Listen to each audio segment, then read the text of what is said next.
intense sounds sometimes when they're nursing.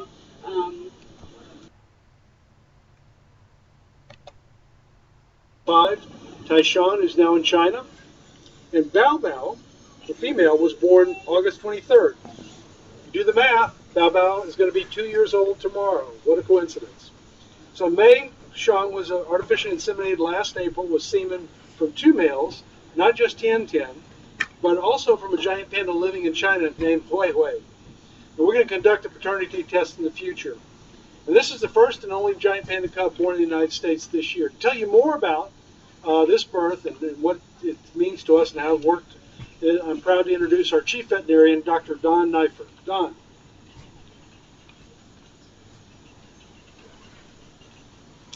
Hi, I'm Don Neifer. I'm excited to be here. Particularly excited because I only got on board here at the zoo about 9 months ago, so this is great timing, I guess. We've been watching Mei Xiang all through her pregnancy and watching for somewhat subtle changes in her behavior. In the later parts of her pregnancy, you could kind of describe her behavior as somewhat sleepy and lethargic. Leading up to today, though, we've seen an increase in some of her nesting behaviors, restlessness, licking at her abdomen and her chest. Today, we saw a marked increase in all those things. And we felt that labor actually started this morning around 10:30 a.m. For those watching on the Panda Cam, you would know that her water broke around 4:32 this afternoon, and she delivered her cub at 5:35. We were able to observe tail movement or tail flagging, contractions. There was obviously moments where she was bearing down a little bit, so to speak, and she's delivered the cub nicely, scooped it right up. The cub's been vocalizing, showing us all signs of being healthy and happy. Mom's being a great mother. There's some folks will wonder, when are we going to examine the baby? That depends a lot on how things progress. Provided that mom continues to be a great mother, and provided that the baby shows us no signs of weakness or concern, we're going to evaluate the situation hourly, and we will regroup definitely tomorrow to see where we're at. I would think so. We're all very happy. The veterinary department here is only a part of where we're at today. A lot of the work that's been done getting us to this point has really been done by our animal care staff. And I'm going to have Lori talk to you all about her and her team's involvement with our success. Thank you.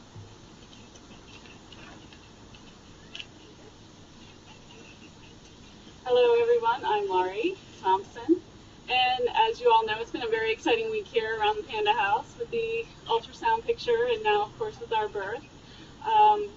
It doesn't get old for us. We love this time and we're very excited to share this with you guys, our new cub. So late this morning I got a phone call. I was actually off today, and I was called into the Panda House by the keeper saying it looks like Mei Xiang's really restless and maybe we should start gathering the troops together. This might be our window of birth here. So we all came in and watched her all day, as many of you probably did on our Panda Cams, and watched her be very restless and through the contractions, and we're waiting and waiting for her. And when we finally got our birth at 5:30, of course there was a cheer in the Panda House. Mei Xiang is doing great. The baby seems fine and is vocalizing, and from what we can tell, he or she is doing really well. Mei Xiang will be primarily focused on the cub and taking care of the cub for quite some time. She will do nothing but stay in her den and take care of the cub. Probably for the next several days, up to a week or so, she will not even leave the den for food or water. So that will be her only focus here.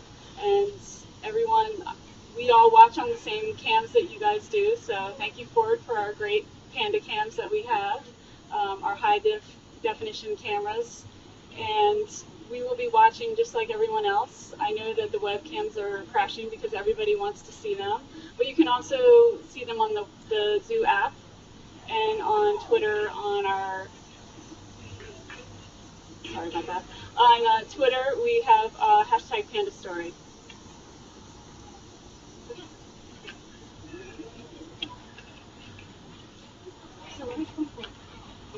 So, I'd like to invite my colleagues back up to the podium, and And in general, it's been a very fast afternoon for all of us.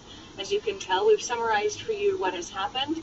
But are there any questions? Can we entertain any questions at this time? How much of a surprise was it when it actually happened at 5:35 today? Because I know earlier in the week a press release went out saying, oh, it could be a couple more weeks. And I know it's very hard to nail down a when, but, you know, did anyone expect it to happen this week? Right. Would you like to talk about the surprise, and then you can talk about the biology of it all? Sure. Well, now that the cub is out, we'll tell you we weren't surprised at all. Actually, in looking at the ultrasound images that were acquired on Wednesday, and also working with our partners in our reproductive sciences who've been looking at hormone profiles and some other markers, pregnancy markers in pandas, we had a much better idea that this was going to be sooner than later, and we had a lot of hope that this was going to be sooner than later. We mentioned that there was some evidence of skull and rib formation on the ultrasound images on Wednesday, and working with some of our colleagues at other institutions and looking at their ultrasound images and some of the mineralization of the skeleton, when they've detected that, we actually have appreciated parturition in the 2 to 5 day mark. So we're happy. We'd like to be moving on with this. We were still surprised when we came in this morning and she was showing us some of those behaviors. I think we were really thinking for maybe Sunday, Monday, Tuesday when everybody was here and ready for this. So. Ron said it well. Will it be a naming contest, or is that the idea? We don't know the sex yet, right? We don't know the sex of the cub. We will be using our folks in molecular biology at some point to be doing paternity tests and as well as sexing it, utilizing DNA. But that's at some point in the future. We've not made any decisions about naming at this point. Can you talk about the timeline for determining the sex and determining paternity? Is it a week, a month, 2 months? Dr. Neifer. So everybody wants to know when we're going to get our hands on the panda. The reality is we don't know. There's a lot of very important bonding going on right now. Mom's being excellent. The baby is vocalizing, and it's a great time for the two of them. We don't want to disturb that. We don't want to interfere with that. That said, if we get concerned, we are prepared to take any emergency actions to get our hand on the baby and see what's going on. I can't tell you when we will examine the baby. I can tell you that we will monitor very closely over the next 24 hours and regroup. At that time, we'll talk about where we're at. I have no expectation, based on how things are going now, that we would examine that baby at 24 hours. I'm very much in favor of mom and baby having time together, and I would like to personally extend that opportunity to them for as long as we feel is appropriate. You mentioned that it was still a very sensitive time, likely for the next few days or so. Can you explain some of why? I guess you just mentioned possibly something related to the mom, but are there other issues as well that come into play? Sure. We're taking a very hands-off approach, and not only in that we're not handling the baby at this point, we're trying not to interfere with mom. There's a great size disparity between mom and the baby. So even if she accidentally did something, it could have consequences. We don't want anything to risk that happening.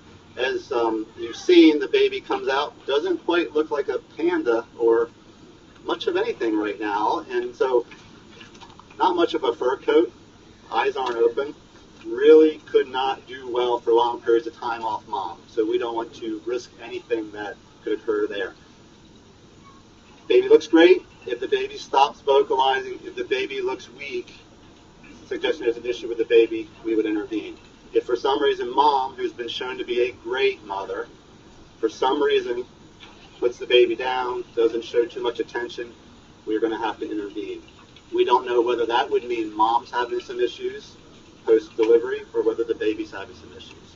So there's a whole host of things we're watching for. Right now, no concerns. So far, so good. So far, so good.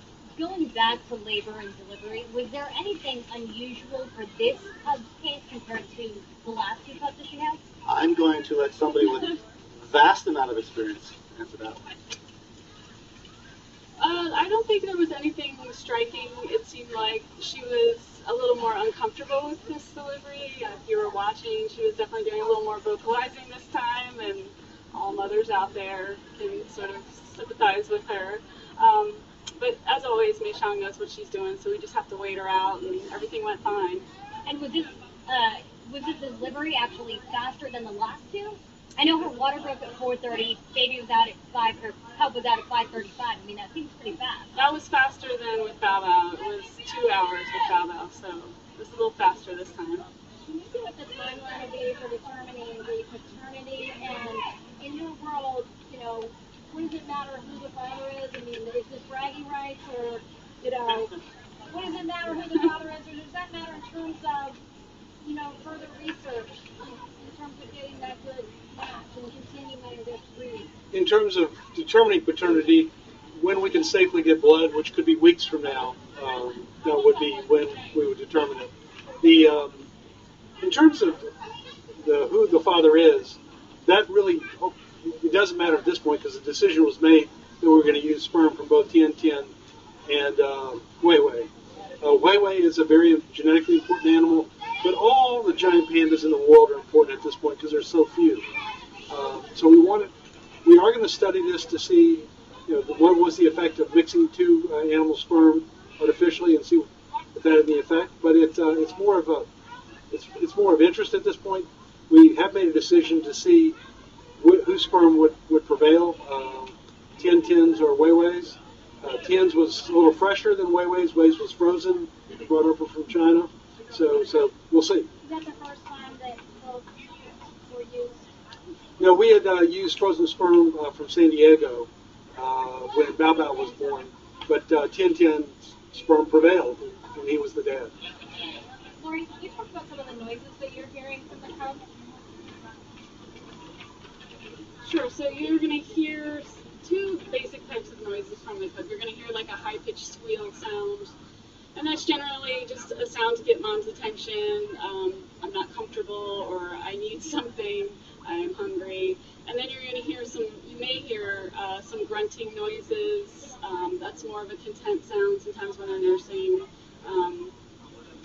It's hard sometimes to tell the difference with the cam, but definitely the high-pitched sound is, I need something, kind of similar to a baby crying. Have you heard both of those yet, or one or the other? Yes, she's been doing, he or she has been doing both. Is she nursed? Is this baby nursing her?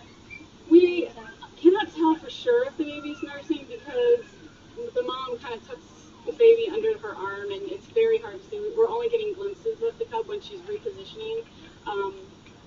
As it gets older, you will hear the nursing sounds, but right now, it's hard to tell. We just have to assume that he or she is nursing. That scientist, you want to hear this. Sure, you want to hear it, but at this stage, it's so small, it's hard to hear But that. it's good news. Yeah. Definitely to hear the sound. Yeah. Right. Yeah, the sounds are all good. In 2013, there was a second stillborn cub. After seeing the ultrasound this time, do you have any suggestion that there might be a second cub? It's possible. When the ultrasound was performed on Wednesday, and I initially placed the abdominal probe on her, I did see two areas that made me excited. However, this was an animal that was moving around a little bit. You know, we're relying on the keeper staff to keep her position while I look at a machine with my hand on her belly. So early on, I'm not sure if it was two different fetuses.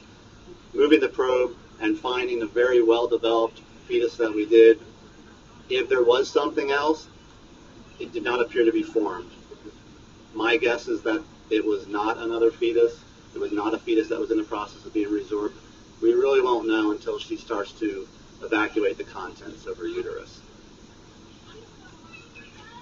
I would like to remind everybody that this is the Smithsonian is a vast organization, and this cub would not have been possible without the scientists of the Smithsonian Conservation Biology Institute, many of whom are located here, but many of whom were out in Front Royal, Virginia. So we had our endocrinologists, we had reproductive physiologists, we had veterinarians who were all here back for the insemination. So it's really a joint worldwide effort where we collaborate with colleagues all around the world. So a big shout out for the scientists and the endocrinologists, the cryobiologists who all help make this happen. So stay tuned with us. We're happy to take more questions individually. But remember, it's a sensitive time. And stay with us. Watch us on PandaCam. Follow us at Hashtag Panda Story. hashtag Panda Story. Thank you very much, So Pamela. we'll keep announcing, we'll keep everyone updated and keep news updates coming out on hashtag Panda Story. Again, I want to reiterate because it's a high volume time. As Lori said, the PandaCam is at capacity. It will be for a while. People get timed out of it. They have to come back on. Or if you want unlimited viewing pleasure, you can download our app at the App Store, the National Zoo app, and then it's streaming and streams to your heart's content. We just want to make sure everyone knows that because we're getting a lot of calls about that. So with that, are there any other questions? If not, everyone is available to talk to you individually. Any other questions? Okay, so thank you very much, and we will be here available for individual questions.